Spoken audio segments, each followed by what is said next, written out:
خیرکم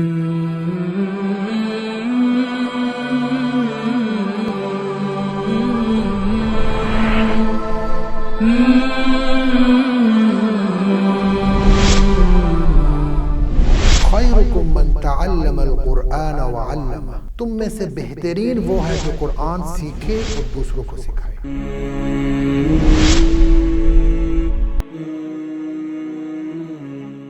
نحمد و نصلی علی رسولہ الکریم، اما بعد، فاعوذ باللہ من الشیطان الرجیم، بسم اللہ الرحمن الرحیم۔ خیرکم من تعلم القرآن وعلمہ، صدق اللہ العظیم۔ ناظرین، میں ہوں ماجد جمیل ستی اور آپ دیکھ رہے ہیں حق نیوز۔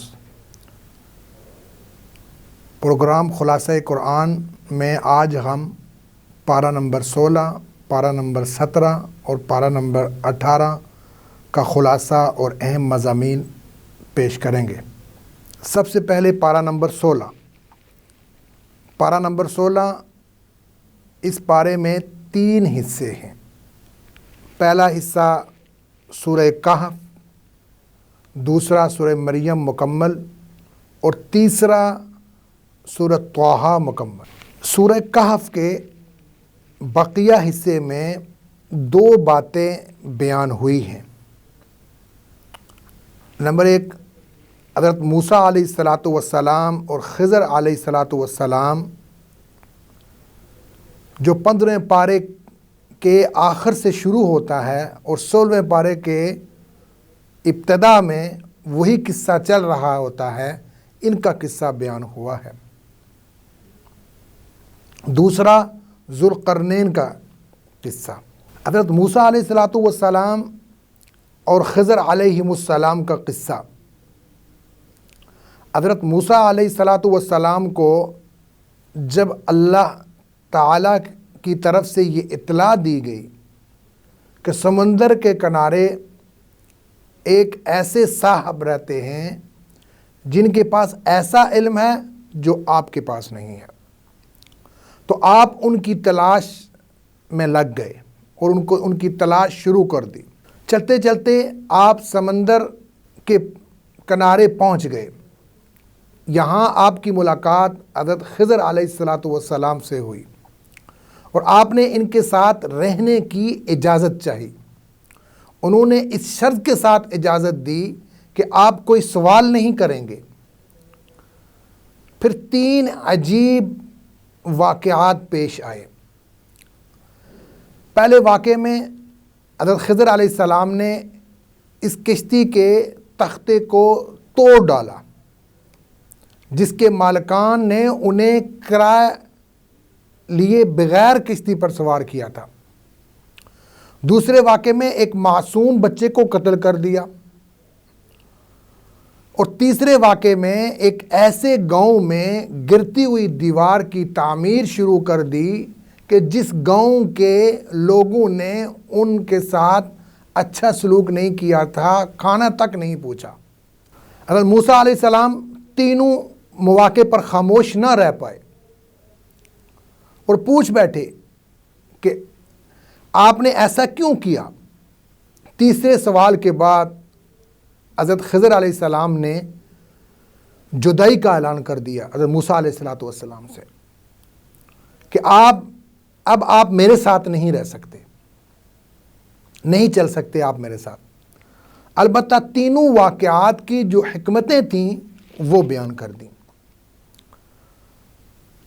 فرمایا کہ کشتی کا جو تختہ میں نے اس لیے توڑا تھا کیونکہ آگے ایک ظالم بادشاہ تھا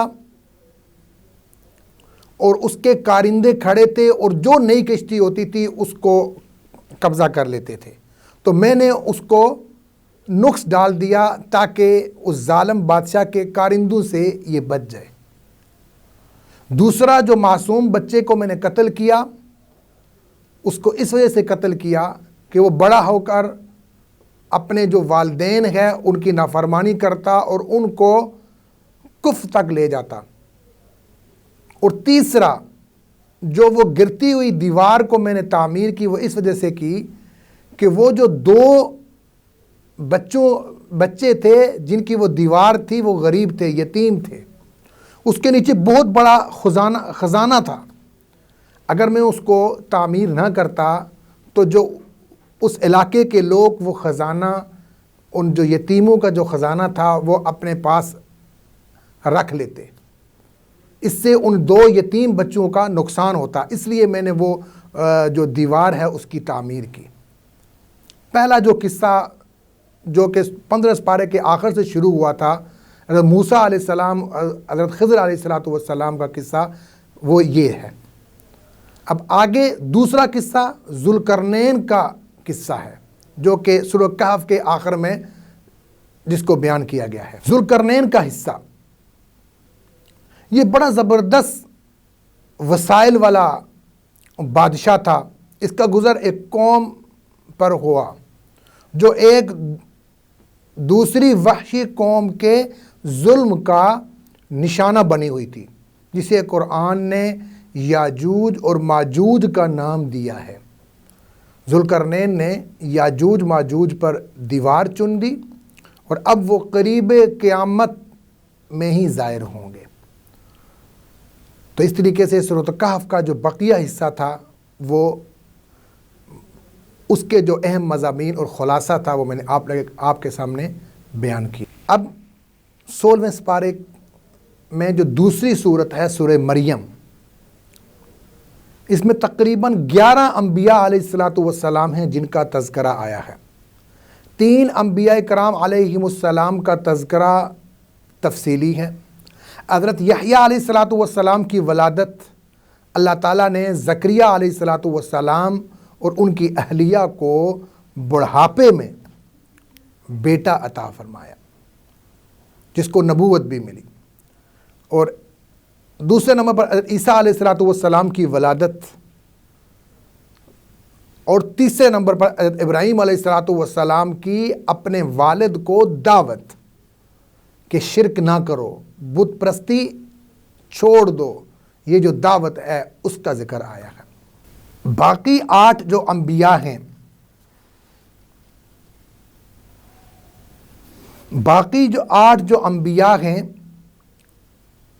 ان کا تذکرہ بھی مختصر طور پر آیا ہے، جس میں حضرت موسیٰ علیہ السلام، حضرت ہارون علیہ السلام، حضرت اسماعیل علیہ السلام، حضرت اسحاق علیہ السلام، حضرت یعقوب علیہ السلام، حضرت ادریس علیہ السلام، حضرت آدم علیہ السلام اور حضرت نوح علیہ السلام. ان کا جو قصہ ہے وہ مختصر طور پر بیان ہوا ہے.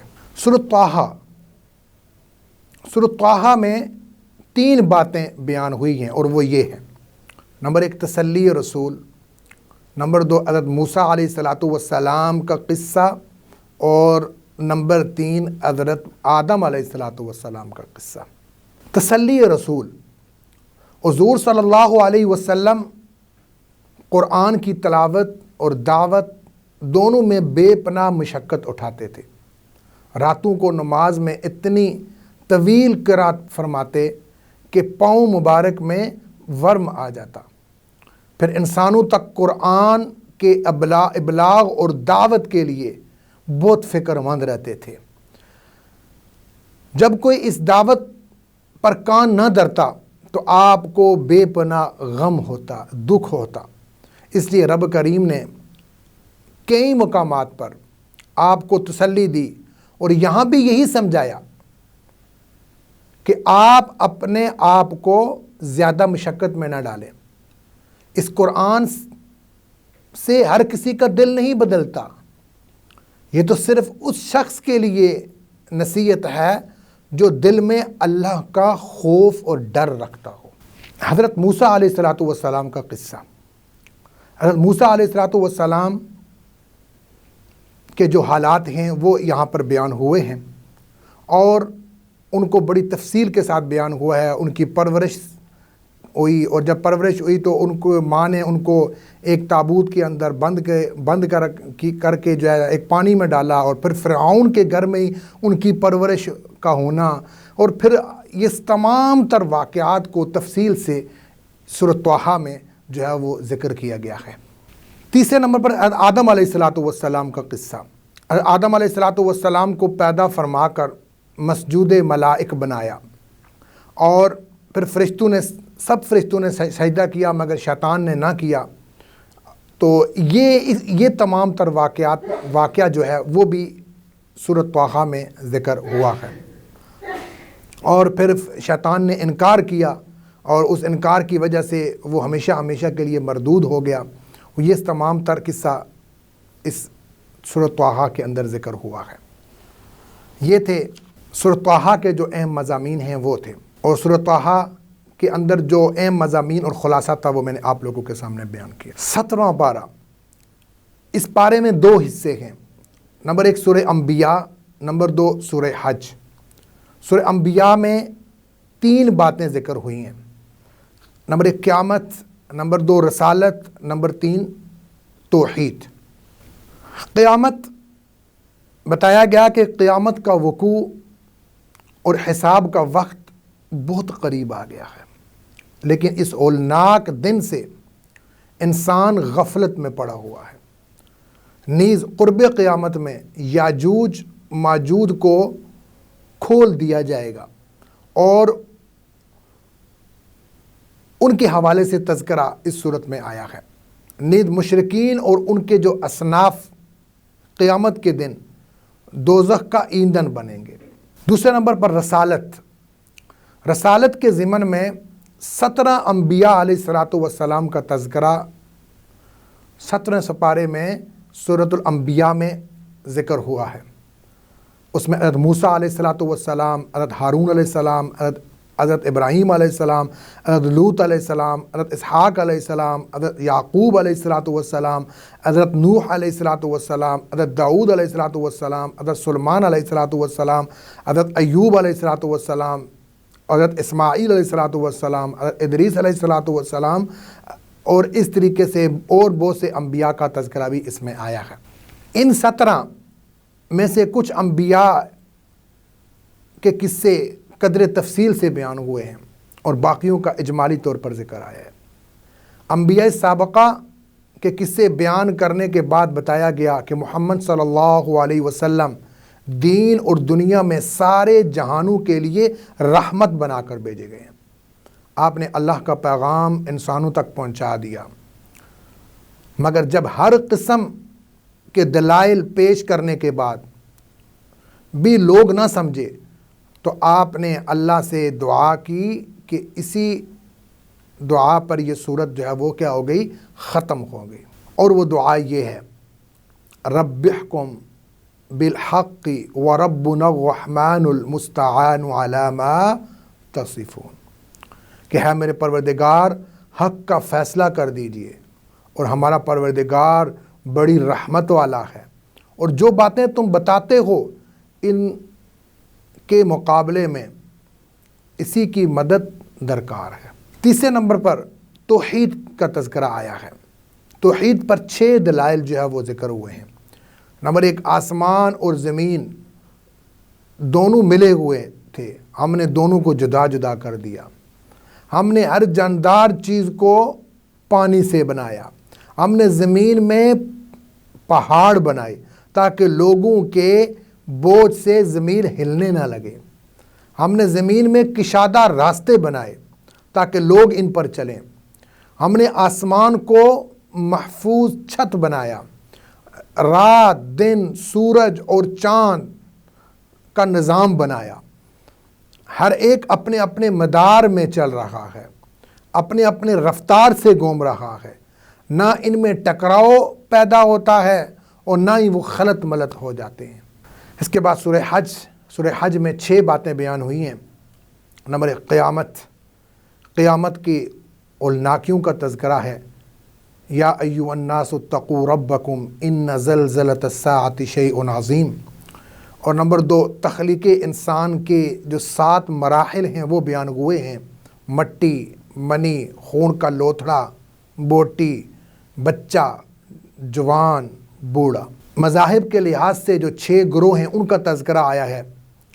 ایک مسلمان، دوسرے یہودی، تیسرے صوابی یعنی ستارہ پرست، چوتھے عیسائی، 5ویں مجوسی جو کہ سورج اور چاند اور آگ کی پوجا کرتے ہیں، مشرک بت پرست۔ ان یہ جو جتنے مذاہب ہیں ان کا تذکرہ سورہ حج میں آیا ہے۔ چوتھے نمبر پر حضرت ابراہیم علیہ السلام کا اعلان جنگ۔ حضرت ابراہیم علیہ السلام نے کھڑے ہو کر حج کا اعلان کیا۔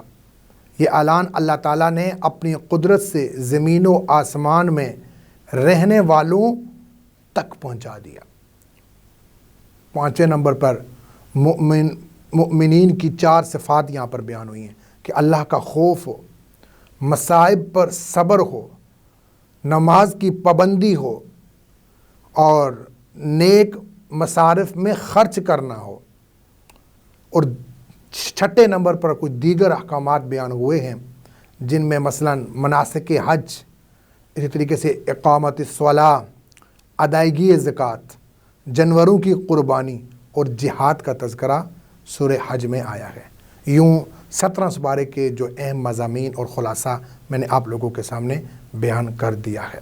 ناظرین کرام، 18واں سپارہ، اس پارے میں 3 حصے ہیں۔ سورہ مؤمنون مکمل، سورہ نور مکمل اور سورہ فرقان کا ابتدائی حصہ۔ سورہ مؤمنون میں 7 باتیں بیان ہوئی ہیں۔ پہلے نمبر پر استحقاق جنت کی 7 صفات۔ کیا مطلب کہ جنت کے جو مستحق لوگ ہیں ان کی 7 صفات کو بیان کیا گیا ہے۔ دوسرے نمبر پر تخلیق انسان کے 9 مراحل بیان ہوئے ہیں۔ تیسرے نمبر پر توحید کو بیان کیا گیا ہے۔ چوتھے نمبر پر انبیاء کے قصے بیان ہوئے ہیں۔ اور 5ویں نمبر پر نیک لوگوں کی 4 صفات بیان ہوئی ہیں۔ اور 6 نمبر پر نہ ماننے والوں کے انکار کی اصل وجہ بیان ہوئی ہے۔ اور 7ویں نمبر پر قیامت کا تذکرہ ہے۔ جنت کے جو لوگ مستحق ہیں وہ لوگ جو سورہ مؤمنون میں بیان ہوئے ہیں وہ یہ ہیں۔ نمبر 1 کہ جو جنت میں لوگ ہوں گے ان کی صفات یہ ہوں گی۔ پہلے نمبر پر ایمان، دوسرے نمبر پر نماز میں خشوع، تیسرے نمبر پر یعنی کہ لغو باتوں سے اعراض کرنا، چوتھے نمبر پر زکوٰۃ، 5ویں نمبر پر پاک دامنی، 6 نمبر پر امانت داری اور نمازوں کی حفاظت۔ یہ 7 صفات جن کے اندر پائی جائیں گی وہ جنت کے پکے ٹکے مستحق ہوں گے۔ اور تخلیق کے 9 مراحل بیان کرنے کا مقصد اللہ رب العزت کا یہ ہے کہ انسان کو اس کی اصلی حقیقت کا پتہ چلے کہ وہ کن مراحل سے گزر کر وہ پیدا ہوا، پھر وہ بچہ تھا، پھر وہ اس کی پیدائش ہوئی، پیدائش کے بعد کیسے جو ہے نا وہ بڑا ہوا، جوان ہوا، اور اتنا کچھ اللہ کی نعمتوں کے بارے میں، اللہ کی نعمتیں اس کو جو ہے وہ دی گئیں، پھر بھی وہ جو ہے وہ ناشکرہ ہے۔ اس وجہ سے اللہ اپنی نعمتوں کو گنوا رہا ہے اور انسان کی تخلیق کے جو 9 مراحل ہیں وہ بیان کر رہا ہے۔ مٹی، منی، جمع ہوا خون، لوتھڑا، اس کے بعد پھر ہڈیاں بنتی ہیں، گوشت کا لباس، پھر اس کے بعد انسان، اور پھر موت، اور پھر دوبارہ جو موت کے بعد دوبارہ کی جو زندگی ہے اس کا تذکرہ یہاں پر آیا ہے۔ توحید، تیسرے نمبر پر توحید کو بیان کیا گیا ہے۔ آغاز صورت میں توحید کے 3 دلائل ہیں: آسمانوں کی تخلیق، بارش وغیرہ کا برسنا، اور جو چوپائے اور ان کے منافع جو انسانوں کے لیے جو ان کے لیے ہمیں جو نفع دیتے ہیں اس کا ذکر ہے۔ چوتھے نمبر پر انبیاء کرام کے قصے ہیں۔ حضرت نوح علیہ السلام اور ان کی کشتی کا قصہ، حضرت موسیٰ علیہ السلام اور ہارون علیہ السلام کا ذکر، حضرت عیسیٰ علیہ السلام اور ان کی والدہ حضرت مریم کا تذکرہ، وہ بھی اسی صورت میں آیا ہے۔ نیک لوگ جو تھے ان کی 4 صفات بیان ہوئی ہیں۔ نمبر 1 اللہ سے ڈرتے ہیں، نمبر 2 اللہ پر ایمان لاتے ہیں، ایمان رکھتے ہیں، نمبر 3 شرک اور ریاکاری نہیں کرتے، اور نمبر 4 نیکیوں کے باوصف دل، یعنی نیکیاں کرنے والا دل ان کے پاس ہے اور انہیں اللہ کے پاس جانا ہے۔ یہ 4 صفات مؤمنین کی بیان ہوئی ہیں، نیک لوگوں کی یہ جو 4 صفات بیان ہوئی ہیں۔ اور پھر آخر میں اللہ رب العزت نے انسان کے حوالے سے ایک اور بات بھی بیان فرمائی کہ افحسبتم انما خلقناکم عبثا وانکم الینا لا ترجعون، کہ کیا تم یہ گمان کرتے ہو کہ میں نے تمہیں جو ہے کوئی عبث چیز، فضول چیز پیدا کیا؟ نہیں، ایسی بات نہیں ہے، بلکہ اللہ نے ہمیں پیدا کیا تو ایک مقصد دے کر پیدا کیا، اور وہ مقصد ایک دوسری جگہ پر اس کا ارشاد فرمایا وَمَا خَلَقْتُ الْجِنَّ وَالْإِنسَ إِلَّا لِيَعْبُدُونَ، میں نے انسانوں اور جنوں کو کس لیے پیدا کیا؟ اپنی عبادت کے لیے پیدا کیا۔ جو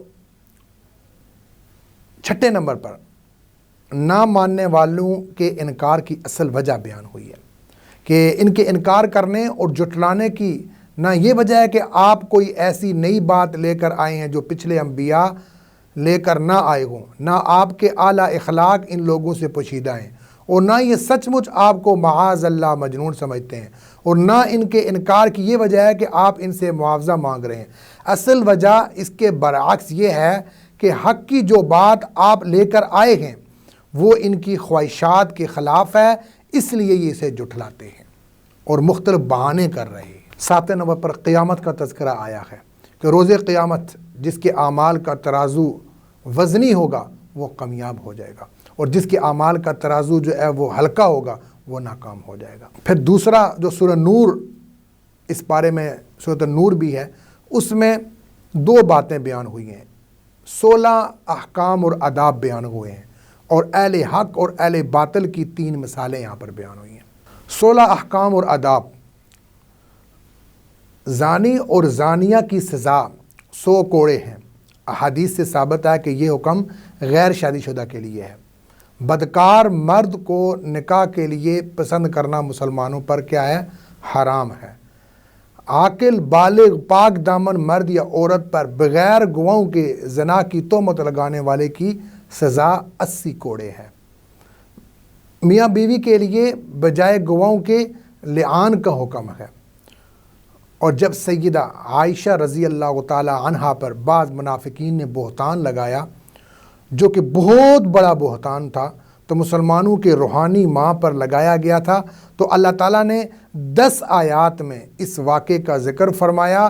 ان آیات میں منافقین کی مذمت کی اور مسلمانوں کو تنبیہ ہے کہ آئندہ کبھی اس قسم کی بہتان تراشی میں حصہ دار نہ بننا، اور رسول اللہ صلی اللہ علیہ وسلم کو بھی بڑی تکلیف پہنچی تھی، تو اللہ نے سورہ نور کے شروع کے اندر ہی عائشہ رضی اللہ تعالی عنہا کے حوالے سے تذکرہ فرمایا کہ وہ پاک دامن ہیں، ان کے اوپر بہتان لگایا گیا ہے، اور بہتان لگانا بہت بڑا جرم عظیم ہے۔ سورہ نور میں کچھ اور بھی اہم آداب بیان ہوئے ہیں، اور وہ آداب کیا ہیں کہ جب بندہ کسی کے گھر میں جائے تو اجازت طلب کر کے جائے، بغیر اجازت کے نہ جائے، سلام کہہ کر جائے، اور آنکھوں اور شرمگاہوں کی حفاظت کرنے کا حکم آیا ہے، اور نکاح کی ترغیب دی گئی ہے، اور اس کے علاوہ چھوٹے بچوں کے حوالے سے بھی یہ آیا ہے کہ جب وہ بڑے ہو جائیں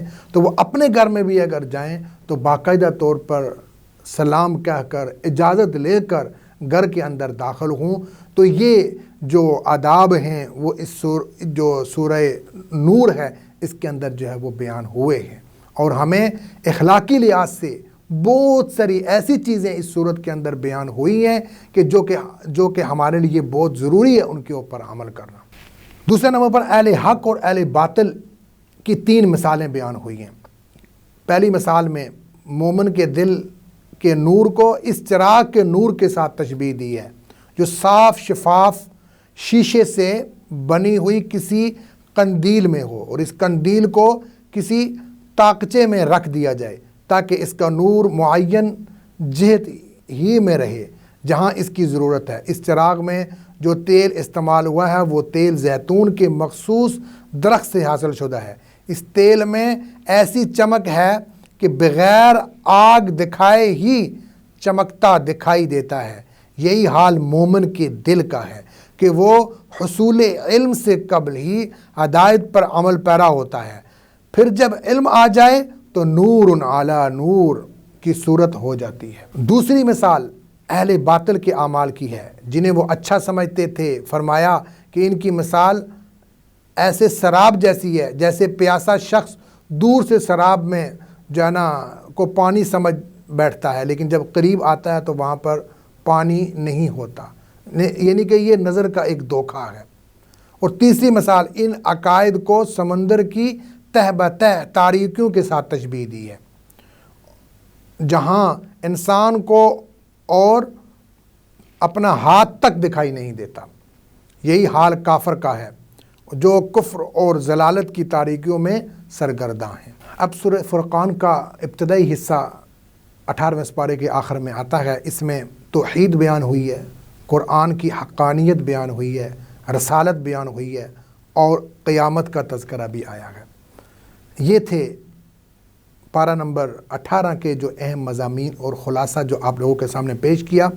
آج ہم نے پارہ نمبر 16، پارہ نمبر 17 اور پارہ نمبر 18 کے اہم مضامین اور خلاصہ بیان کیا ہے۔ اللہ رب العزت سے دعا ہے کہ اللہ رب العزت مجھے اور ہم سب کو قرآن و سنت کو سمجھ کر اس پر عمل کرنے کی توفیق عطا فرمائے۔